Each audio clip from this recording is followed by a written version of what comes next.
Thank you, Senator Conrad.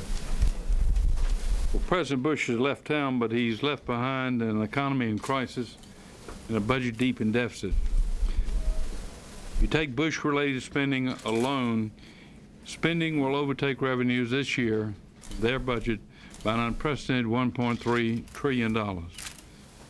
President Obama, to his credit, has responded with a budget which shows that he's not flinching or stalling, but he's meeting the challenge head on. The president has but two deficits. The first is an economy running at 6.8% below its potential. To put the economy on its feet, the president last week signed into law a whole package of stimulus measures.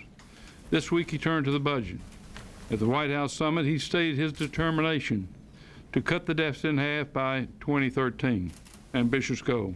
It's almost impossible to balance the budget when the economy is in a recession, and all the more difficult when what you do to make the economy better tends to make the deficit worse, at least in the short run.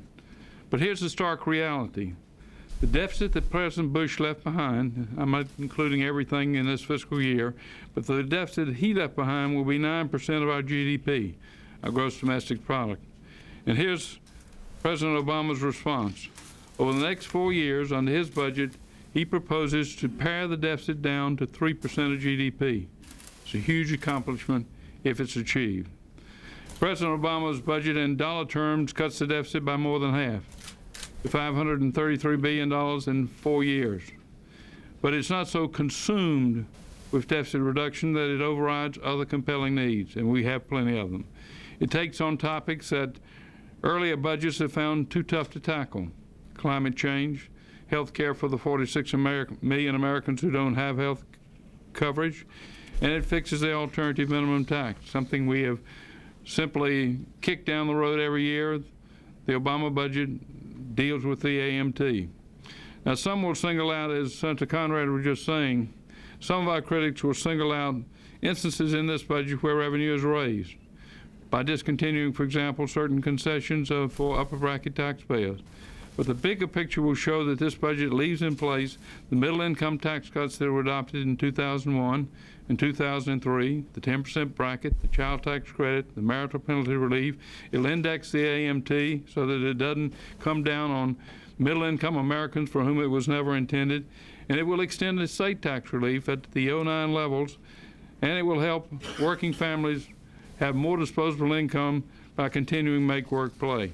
That's just to skim the major topics that are in this budget that are tax relief for Americans who need it most, middle and lower middle income Americans.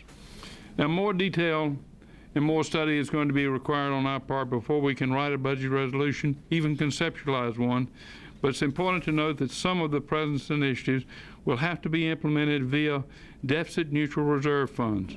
This will be the vehicle we use in our budget resolution. This is just a beginning, but it's a bold beginning for the 2010 budget process. Many in Congress, myself included, will be pleased to see the deficit decline to $533 billion in 2013, but we'd also like to see it keep declining further thereafter. So this is not by any means the end of the process. This is a work in progress. In the weeks ahead, I hope we can improve upon the budget in ways such as this, but today's budget overview marks a good beginning. We'll be glad to take your questions.